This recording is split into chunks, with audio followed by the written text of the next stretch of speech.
The Lord be with you. And with your spirit. A reading from the Holy Gospel according to Saint Mark. Glory to you, O Lord.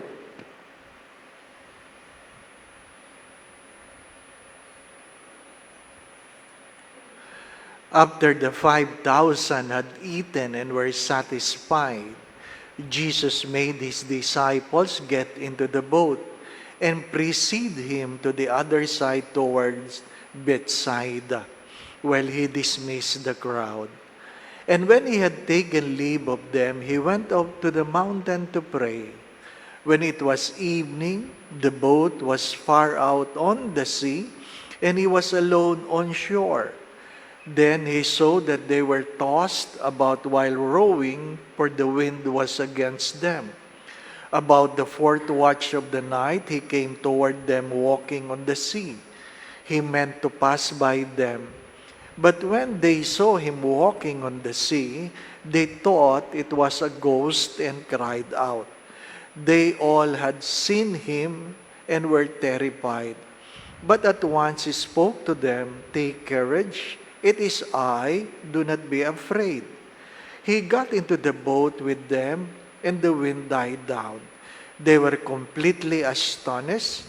They had not understood the incident of the loaves.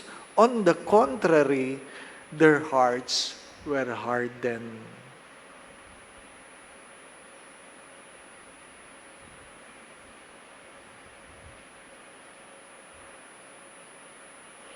Brothers and sisters, the Gospel of the Lord. Praise to you, Lord Jesus Christ.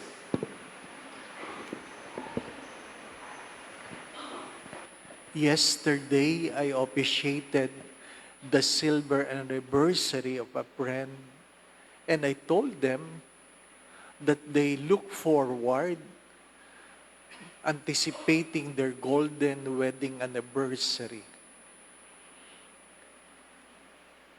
Or you can even anticipate your 75th wedding anniversary. Ano po? And after the Mass, somebody asked the question, "Do you really believe, Father, that they will be able to celebrate their 75th wedding anniversary?" Looking at them, I would say no. But relying on the mercy of God, everything is possible. Everything is possible.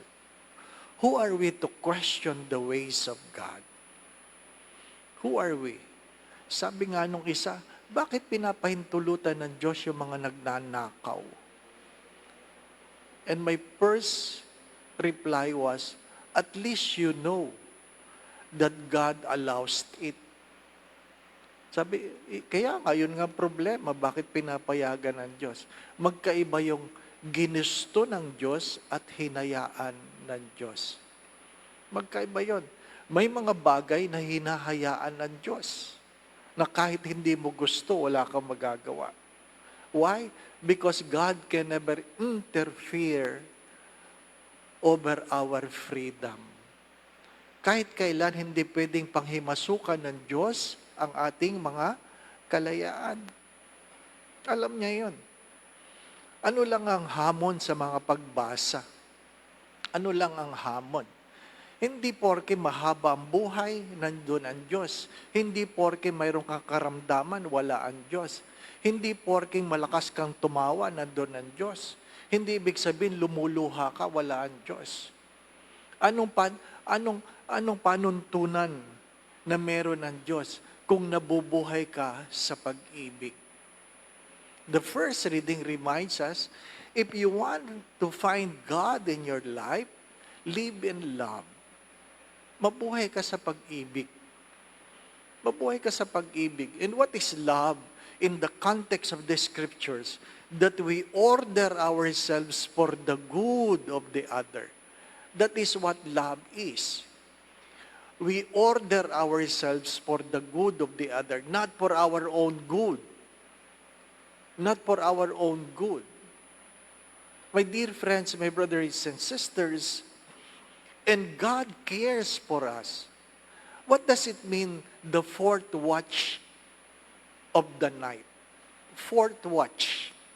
It means between 3 o'clock in the morning to 6 o'clock in the morning. Mahimbing ang tulog nyo nun. And yet, God is watching you. Mahimbing ang tulog mo, and yet God is watching you.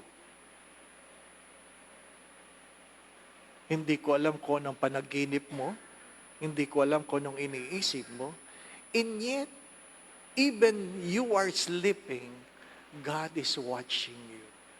Why? Does He watch you because you're good or no? He watches us because He is love Himself. Ang patnubay ng Diyos ay hindi dahil tayo ay mabuti lamang, kundi dahil alam natin ang Diyos ay mapagmahal.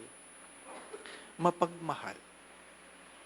Nagbibiroan tayo, pag masama ang damo, mahaba ang buhay, di po ba? Kaya nga, kokonting santo ang tumanda, di ba? Mabubuting damo. Oo. Pero kung pagtutuunan mo ng pansin yun, kung totoo yun, nagpapasalamat tayo. Because the longer the life we have more opportunities to correct what is wrong, to put right what is wrong. We were given more opportunities to love and be loved. Hindi yung sinasayang natin ang ating mga panahon sa mga bagay na walang katuturan. And many times I have said this, people without purpose distract themselves with pleasure. People without purpose distract themselves with pleasure. Pag wala kang inisip kundi puro saya, puro sarap, puro akin, akin, akin, maliwanag na wala kang direksyon sa buhay. Maiksi lang ang buhay. Sino makapagsasabing ikaw ay mahaba pa? Sino makapagsasabing ito'y maiksi? Ang lahat ng yan ay nasa Diyos. Nasa Diyos. Minsan, katabi ko sa lamesa ang isang pari, nakasabay kong may stroke. Ang tanong niya sa akin, bakit magaling ka na, ako hindi pa? Alam niyo, ang hirap sagutin, no? Hindi ko naman sinasabing mas mabuti ako kaysa sa kanya, hindi po ba? No? Alam ko namang nagdadasal siya. May mga bagay na hindi natin alam. There are a lot of things we do not know. Perhaps the bigger challenge is what we have done with the things we know. Yun ang mas mahalagang tanong. Maraming bagay na hindi natin alam. Ang mas malaking hamon ay ano ang ginawa mo o ginagawa mo sa mga bagay na alam mo. Yun ang mas malaki. Sapagkat mayroon tayong malaking pananagutan sa mga bagay na alam natin. We are more or we will be held accountable on the things we know. On the things we know. Kaya kung alam mo yan, dapat alam mong may pananagutan ka dyan. My dear friends, my brothers and sisters, there are things we will never know. There are things we do not know. Regardless how advanced science is. And yet we cannot deny that on the fourth watch of the night, God is still watching on us. Amen. Sabi nila, nabubuhay tayo sa pag-ibig sa Diyos. Pero ang mas totoo, nabubuhay tayo dahil iniibig tayo ng Diyos. Sapagkat maraming pagkakataon na mas mahal natin ang ating sarili, ang ating trabaho, kumpara sa Diyos. Mahal tayo ng Diyos at yun ang dahilan kung bakit tayo nabubuhay. And my dear friends, my brothers and sisters, how much we are loved. Even in times you are in deep sleep, God is watching you. The Lord be with you. And with your And may spirit. Almighty God bless you and your family, the Father, the Son, and the Holy Spirit. Amen. The Mass has been offered. We go in peace to love and serve the Lord. Thanks be to God.